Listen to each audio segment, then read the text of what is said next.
Halo semuanya, dalam pembelajaran kali ini kita akan membahas dan mempelajari mengenai teori-teori masuknya Islam ke Nusantara. Setelah sebelumnya kita membahas mengenai teori-teori masuknya Hindu-Buddha ke Nusantara, sekarang kita akan membahas lebih dalam mengenai masuknya Islam. Sehingga jika kita dapat runutkan secara kronologis, agama yang muncul duluan ke Nusantara itu adalah Hindu-Buddha, kemudian disusul dengan Islam. Nah, agama Hindu-Buddha ini kan ditandai dengan adanya prasasti Bupa pada abad ke-7 Masehi. Lalu, dalam masuknya Hindu-Buddha juga, kalau kita ingat lagi, itu banyak sekali teori-teori yang mengemukakannya. Begitu pula dengan masuknya agama Islam ke Nusantara. Kedatangan Islam ke Nusantara ini memiliki sejarah yang sangat panjang, kompleks, dan juga prosesnya itu masih berlangsung hingga sekarang.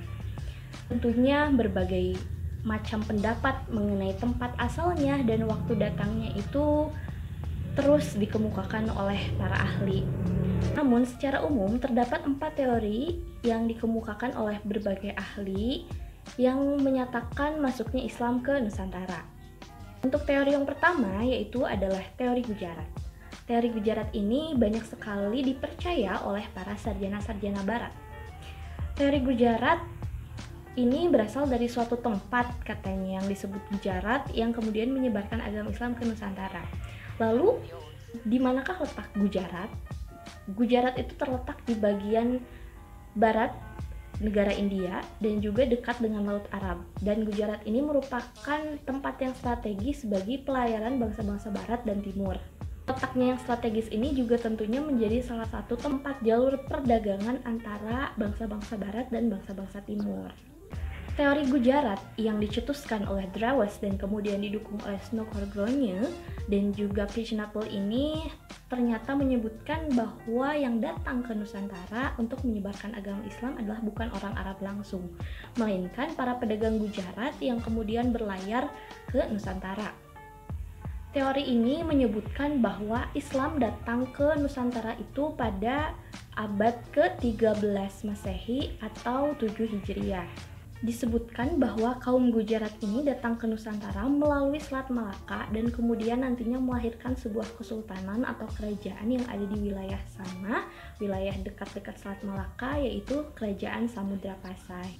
Dan salah satu bukti nyata yang sangat mendukung teori ini yang juga dikuatkan oleh Snoqualmie yaitu ditemukannya batu nisan milik Sultan Malik As-Saleh atau namanya sebelum masuk Islam itu adalah Marahsilu yang berasal dari Kerajaan Samudra Pasai, yang mana ternyata batu nisannya ini diduga sangat-sangat mirip dengan batu nisan yang ada di wilayah Kambai, Gujarat.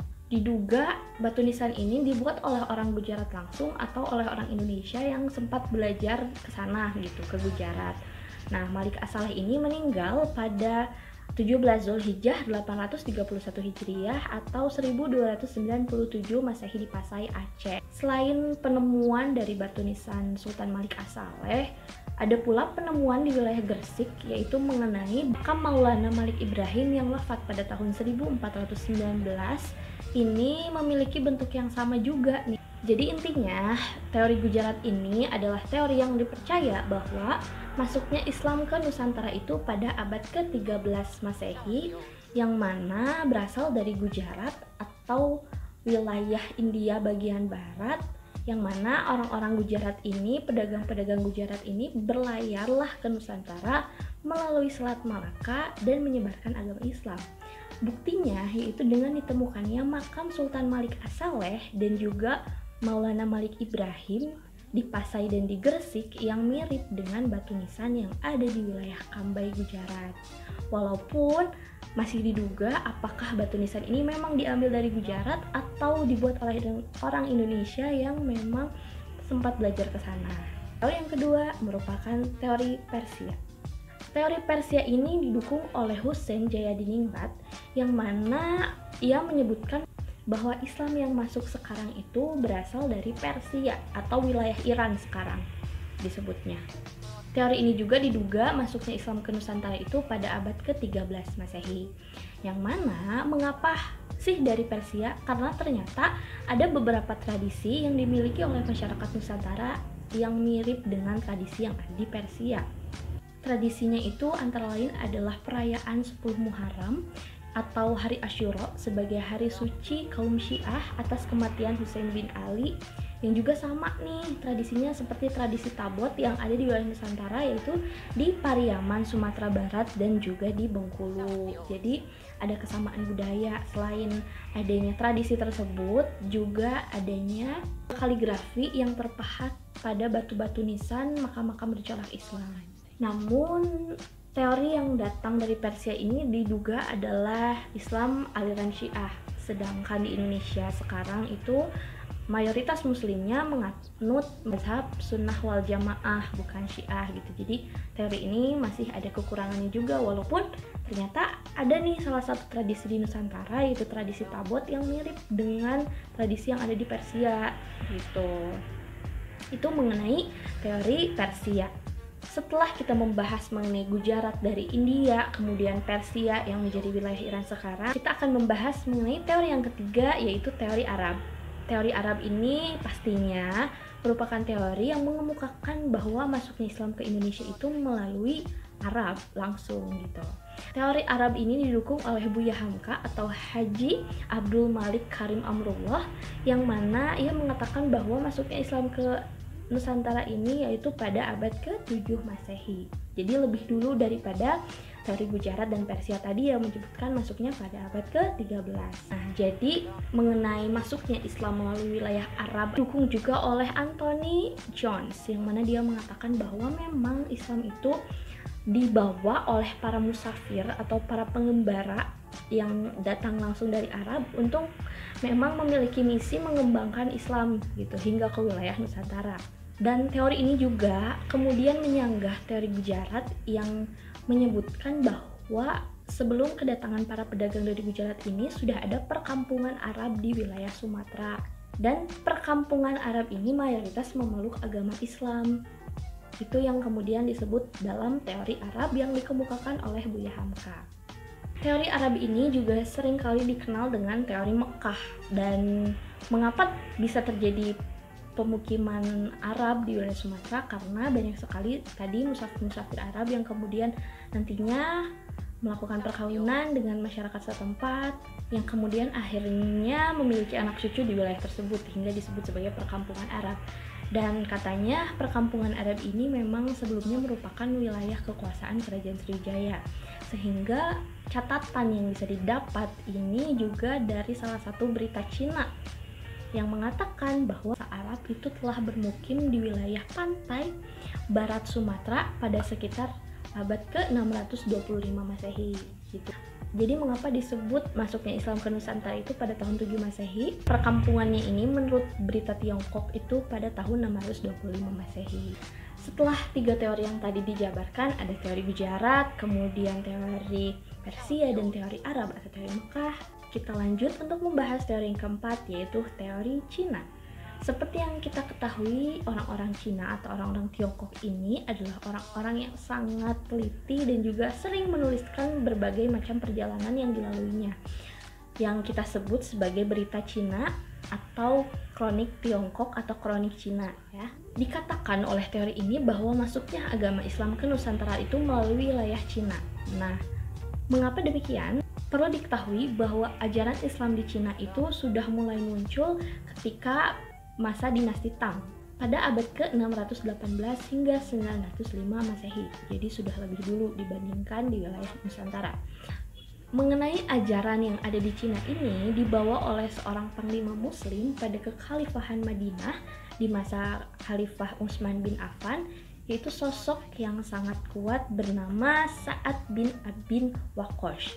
Nah, bahkan di Cina ini wilayah Kanton itu sempat menjadi pusat perkembangan ajaran agama Islam. Jean Berly mengemukakan dalam bukunya yang berjudul Islam in China pada tahun 2004, ia menulis bahwa adanya interaksi antara orang-orang Islam di Arab dan orang-orang Tiongkok ini terjadi pada tahun 713 Masehi, dan diyakini bahwa Islam masuk ke Nusantara itu bersamaan dengan bermigrasinya atau berpindah tempatnya orang-orang Cina ke Asia Tenggara. Mereka kemudian memasuki wilayah Sumatera bagian selatan, yaitu di Palembang pada 879 atau abad ke-9 Masehi. Jadi, Islam itu lebih dulu datang ke Cina yang disebarkan oleh Sa'ad bin Abi Waqqas. Kemudian orang-orang dari China yang kemudian bermigrasi ke wilayah Asia Tenggara dan menyebarkanlah agama Islam. Ke Indonesia sendiri, agama Islam ini masuk dari Cina melalui wilayah Palembang. Nah, itu mengenai teori masuknya Islam ke Nusantara. Kesimpulannya, secara umum ada 4 teori mengenai masuknya agama Islam ke Nusantara. Yang pertama adalah teori Gujarat yang dikemukakan oleh Krishnapal dan didukung oleh Snook Horgonya, yang mana datangnya agama Islam ini ternyata dibawa oleh para pedagang India. Dan datangnya ini pada abad ke-13 Masehi dibuktikan dengan ditemukannya makam Malik As-Saleh dan juga Maulana Malik Ibrahim yang mirip dengan batu nisan yang ada di wilayah Kambai, Gujarat. Yang kedua, yaitu teori Persia yang dibukakan oleh Hussein Jayadiningrat. Ia menyebutkan bahwa terdapat beberapa tradisi yang dimiliki oleh orang-orang Indonesia, khususnya di wilayah Sumatera Barat, yaitu Pariaman dan Bengkulu, yang mirip dengan tradisi yang ada di Persia. Walaupun memiliki kelemahan bahwa ajaran Islam yang dibawa Persia ini itu beraliran Syiah, sedangkan masyarakat Indonesia itu mayoritas menganut Ahlus Sunnah wal Jamaah. Teori yang ketiga, yaitu teori Arab atau teori Mekah, menyebutkan bahwa Islam datang ke Nusantara melalui Arab langsung yang dikemukakan oleh Buya Hamka, dan masuknya ini pada abad ke-7 Masehi dibuktikan dengan adanya perkampungan Arab pada abad ke-7 Masehi, yang juga buktinya itu dapat diketahui dari berita Tiongkok itu yang menyebutkan adanya perkampungan di sana, dan juga musafir-musafir Arab yang tadinya datang ke Nusantara melakukan perkawinan sehingga beranak cucu di sana. Dan teori inilah yang kemudian menyanggah dari teori Gujarat.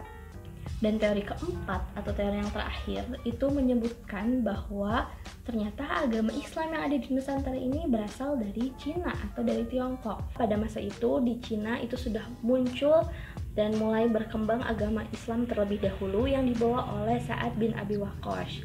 Dan orang-orang Tiongkok ini banyak bermigrasi ke wilayah Asia Tenggara sehingga juga sempat melewati Selat Malaka dan menyebarkan wilayahnya ke daerah Palembang. Jadi itu mengenai teori-teori masuknya agama Islam ke Nusantara. Nah, lalu setelah kita membahas mengenai teorinya, suatu teori muncul karena adanya suatu sumber.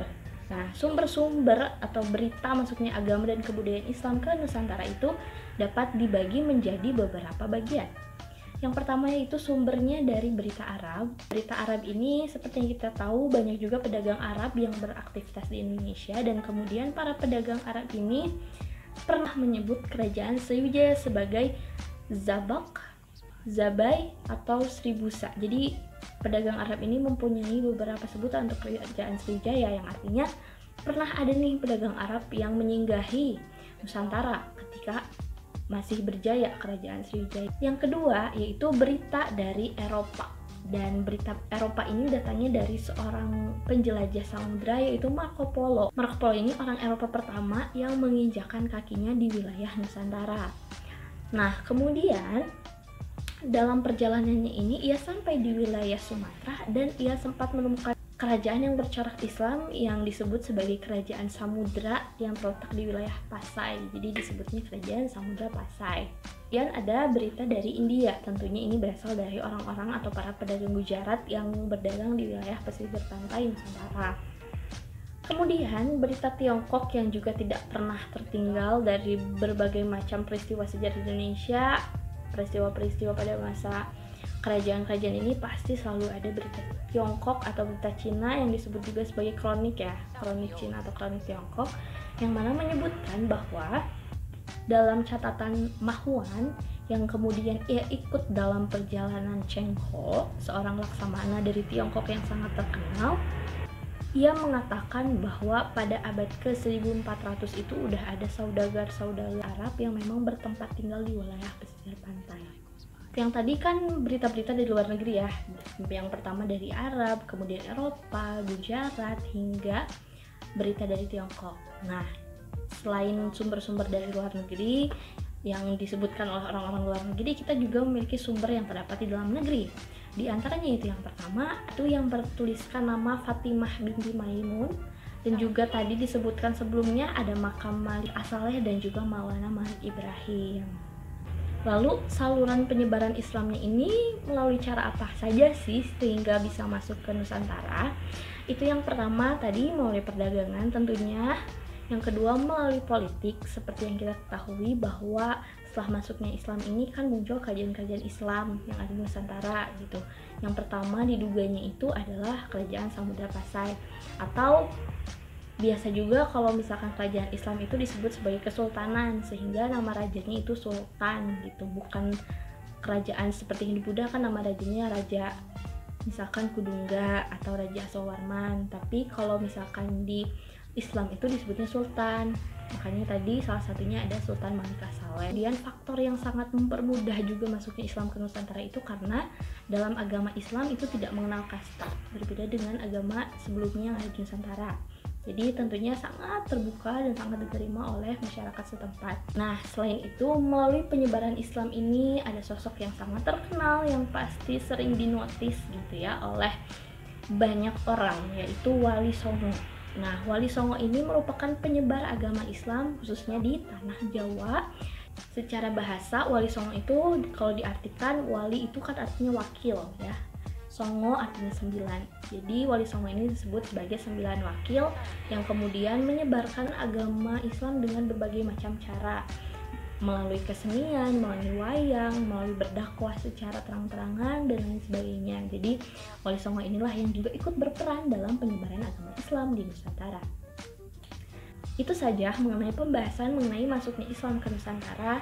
Tentunya banyak sekali teori-teori yang menyebutkan dari mana sih asalnya Islam ke Nusantara. Bahkan hingga sekarang pun sejarah masuknya Islam itu sangat panjang dan prosesnya masih terus berlangsung. Jadi mudah-mudahan dengan adanya pembahasan kali ini kita dapat lebih mengerti bagaimana sih agama Islam masuknya ke Nusantara hingga Indonesia sekarang bisa menjadi negara yang mayoritas Muslim. Namun di samping itu kita tidak boleh lupa bahwa ada agama lain yang ada di Nusantara. Dan ini juga yang membuat para tokoh-tokoh, bapak-bapak founder negeri ini itu yang asalnya akan membuat Pancasila, sila pertamanya ketuhanan, dengan menjalankan syariat Islam bagi pemeluk-pemeluknya. Namun melihat banyak juga agama lain selain agama Islam, merubahlah Pancasila menjadi ketuhanan yang Maha Esa. Founder-foundernya ini ingin merangkul semua yang ada di Indonesia gitu, tanpa melihat background agamanya, karena hakikatnya agama dan keyakinan itu bergantung pada diri masing-masing. Tidak ada yang bisa menilai sejauh mana kuatnya iman kita terhadap yang di atas, karena itu hanya berhubungan antara manusia dengan Tuhannya, dan kita tidak bisa menilai dan menjudge seenaknya. Itu saja, semoga pembahasan kali ini bermanfaat. Sampai bertemu di pembahasan berikutnya. Terima kasih banyak.